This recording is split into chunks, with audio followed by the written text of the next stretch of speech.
সন্দেশখালীতে CBI camp, হাইকোর্টের নির্দেশে জমি দখল সংক্রান্ত অভিযোগ নেওয়ার জন্য এই ক্যাম্প। আজ থেকেই ক্যাম্প তৈরি করার সিদ্ধান্ত সূত্র মারফত এমনটাই জানা যাচ্ছে। আপনাদের আবারও জানাই, আজ থেকেই ক্যাম্প তৈরি করার সিদ্ধান্ত নেওয়া হয়েছে। ক্যাম্পে নিরাপত্তার জন্য সিআরপিএফ মোতায়েন করবে স্বরাষ্ট্র মন্ত্রক।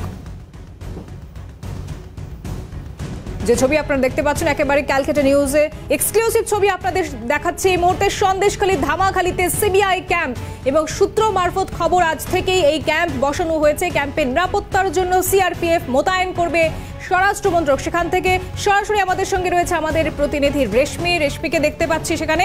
রেশমি, এই ক্যাম্প মূলত আজ থেকেই শুরু হতে যাচ্ছে। কি কি বিষয়, গোটা কোন কোন বিষয়ে নজরদারি তারা রাখবে?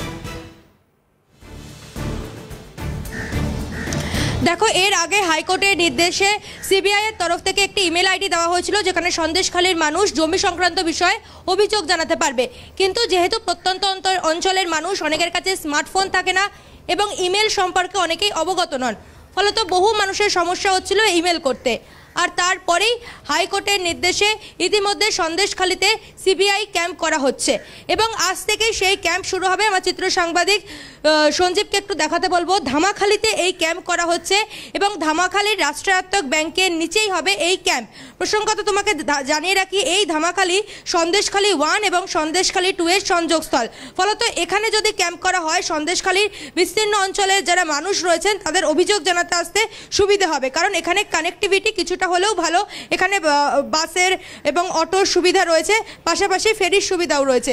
ফলত এখানে যারা জমি সংক্রান্ত অভিযোগ জানাতে আসবে তাদের এই জায়গায় আসতে সুবিধা হবে। ফলত এই জায়গাকেই বেছে নিয়েছেন সিবিআই এবং ধামাখালীর এই রাষ্ট্রায়ত্ত ব্যাংকের নিচেই আজ থেকে সিবিআই এর ক্যাম্প হবে। এবং একটু দেখাতে বলবো সঞ্জীবকে, যে চিত্রটা ইতিমধ্যে কেন্দ্রীয় বাহিনীর যারা জওয়ান এখানে উপস্থিত হয়েছেন এবং সিবিআই এর যারা আধিকারিকরা রয়েছেন তারাও এখানে উপস্থিত রয়েছেন। মূলত এখানে 2 প্ল্যাটুন কেন্দ্রীয় বাহিনীর জওয়ান মোতায়েন করা হবে।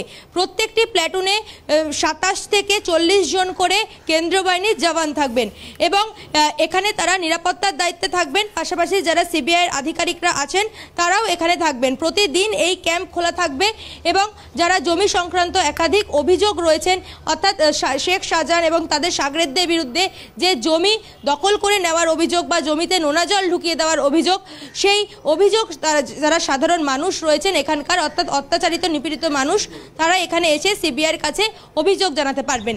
ইতিমধ্যেই যেখানে ক্যাম্প করা হবে সেই ক্যাম্প পরিষ্কার করার কাজ শুরু হয়েছে, সেই চিত্রও আমরা তুলে ধরেছিলাম।